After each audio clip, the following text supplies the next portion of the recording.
जय जोहार संगवारी हो। आज हमारे बीच उपस्थित है डॉक्टर स्मिता सोना मैडम, जिला अस्पताल में वरिष्ठ शिशु रोग विशेषज्ञ है। आज हम जानबो कि नवजात शिशु में थायराइड की कमी, जन्मजात थायराइड कमी जेला हम कंजेनिटल हाइपोथायराइडिज्म है, ओखर लक्षण का है, ओखर से बचे कैसे आ सकते है, कब ओखर टेस्ट कराना है, आज मैडम ओखर बारे में बताएं। तो मैडम आपका स्वागत है। कल का ही किस्सा बता रहा हूँ मैडम। एक पेशेंट आए अपने नवजात शिशु को लेकर, बोल रहे थे कि बच्चे का तीसरा दिन हो गया है, ये तो समझ आ रहा है कि आप पीलिया का टेस्ट करवा रहे हैं, पीलिया हो गया बच्चे को, ये थायराइड टेस्ट क्यों लिखे हैं, जबरन का और टेस्ट थायराइड का टेस्ट क्यों करा रहे हैं। तो मैडम इसके बारे में बताइए कि क्यों थायराइड टेस्ट कराना जरूरी है बच्चों को, वो भी जन्म के समय। अक्सर पीलिया जो है बहुत ही सामान्य परेशानी होती है बच्चों में, लेकिन एक ऐसी परेशानी होती है जिसको अपन हाइपोथायराइडिज्म बोलते हैं, कंजेनिटल हाइपोथायराइडिज्म। अगर आपने उसको सही समय पे, अगर आपने उसकी जांच नहीं कराई और सही समय में आपने पुष्टि नहीं कराई कि ये बीमारी बच्चे को है, और अगर ये बच्चे का अगर इलाज सही समय पर नहीं हो पाता है तो आगे जा कर के बच्चा जीवन भर के लिए मंदबुद्धि हो सकता है। इसको सही समय पे हमको जांच करा के इलाज कराना इसलिए ज़रूरी है कि ये ऐसी मंदबुद्धि है जिसको आप सही समय पर रोक सकते हैं। तो इसलिए अभी सरकार द्वारा ये आदेश दिया गया है कि सारे बच्चे जो पैदा होते हैं उन सब को, चाहे कोई लक्षण हो चाहे ना हो, उन सब को हमको हाइपोथायराइडिज्म के लिए स्क्रीन कराना है। तो ये कंजेनिटल जो हाइपोथायराइडिज्म है, ये न्यूनेटल स्क्रीनिंग का एक अहम हिस्सा बन चुका है। ये देखते हुए कि करीब 80 से 90% जो बच्चे होते हैं जिनमें कोई लक्षण नहीं होते, जिनको अपन बोलते हैं कोई ऑब्वियस साइंस नहीं होते, लेकिन ऐसे बच्चे आगे जा कर के मंदबुद्धि होते हैं और उनमें थायराइड की कमी पाई जाती है।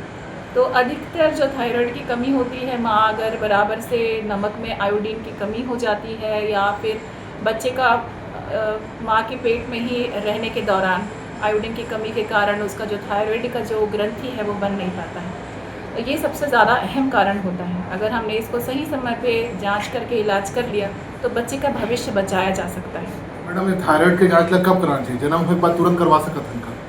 सबसे पहले तो जब हम बच्चे को, बच्चा जब प्रसव होने वाला रहता है माँ का, अगर डेट की पास में है तो सारी माँओं को हम HIV स्क्रीनिंग के साथ साथ दूसरे वायरल मार्कर्स के साथ साथ थायराइड का भी जांच करवाते हैं। अगर माँ की में अगर स्टेटस पता है तो, या नहीं भी पता है तो भी हमें अम्बिलिकल कॉर्ड से अगर स्टेटस पता है तो जो नाल होती है वो नाल से डायरेक्ट ऑपरेशन थिएटर में या लेबर रूम में हमें तुरंत वो नाल से ब्लड निकलवा लेना है और तुरंत जांच के लिए भिजवा देना है।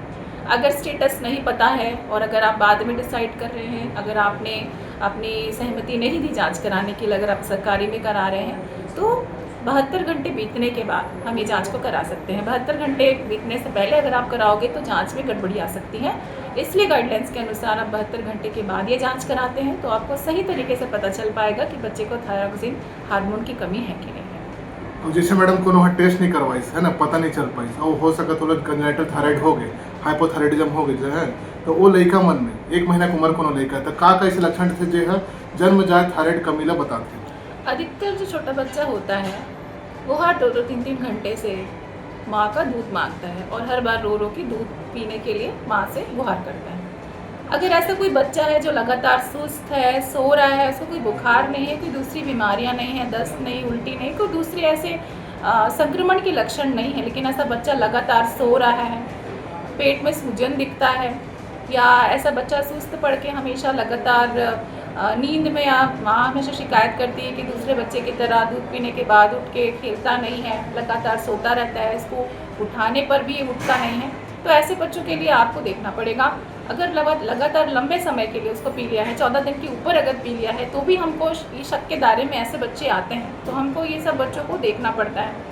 अधिकतर ऐसा देखा गया है कि दूध पिलाने वाले जो बच्चों को दूध पिलाया जाता है उनको अधिकतर कब्जियत की शिकायत होती है, पर इनको लंबी कब्जियत की शिकायत होने की संभावना बढ़ जाती है। और अगर हमने सही समय पर जांच करके इलाज नहीं किया तो ऐसे बच्चे आगे जा कर के मंदबुद्धि हो सकते हैं। इसलिए हमको सही समय पे इनको जांच करा लेना है ताकि हमें बीमारी पकड़ में आ जाए, और अगर हमने सही तरीके से ट्रीटमेंट और सही समय पे कर दिया तो आगे जा कर के एक मंदबुद्धि का ऐसा कारण है जिसकी रोकथाम बहुत ही सरल और आसान है।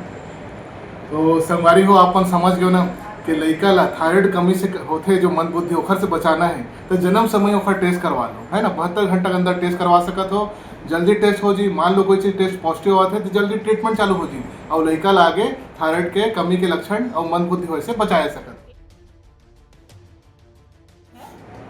एक बात और बताना चाहूँगी, कई बार माता पिता गड़बड़ी करते हैं कि जो थायराइड अगर कम आ गया है और अगर डॉक्टर ने आपको थायराइड की दवाई देने के लिए बोली है तो आप जो दवाई चालू करेंगे डॉक्टर के कहने पर उसको हमेशा खाली पेट में देना है। कई बार खाना खाने के बाद देने पर उसका असर, उसका प्रभाव अच्छा नहीं आता है। तो खाली पेट में आपको जांच भी खाली पेट में करानी होती है और खाली पेट में आपको ये दवाई भी देनी होती है और 15 महीने दिन में हर बार आपको डॉक्टर के पास जाके जांच कराना होगा ताकि उसी हिसाब से वो दवाई की एडजस्टमेंट ऊपर नीचे कर सके। तो संगवारी हो समझ गयो ना, थायराइड के जांच कराओ सही समय पर, है ना। डॉक्टर से मिलो, लड़का के डॉक्टर से जन्म के समय मतलब थर्ड डे, है ना, सेकंड थर्ड डे में मिलना है एक बार। और कोई लक्षण तो नहीं अगर पहचान 1 महीना के अंदर कर सकत हो और जल्दी से इलाज मिल जाए, चालू हो जाए दवाई है, मैडम जी से बताओ ऐसा चालू कर दो खाए पिए के, डॉक्टर से लाभ में तो लड़का ला थायराइड कमी से जो मन बुद्धि होते लड़का मन ओखर से बचाए सकत है ना। ये केस मन ला कम करा सकत है। समझ गयो ना। धन्यवाद।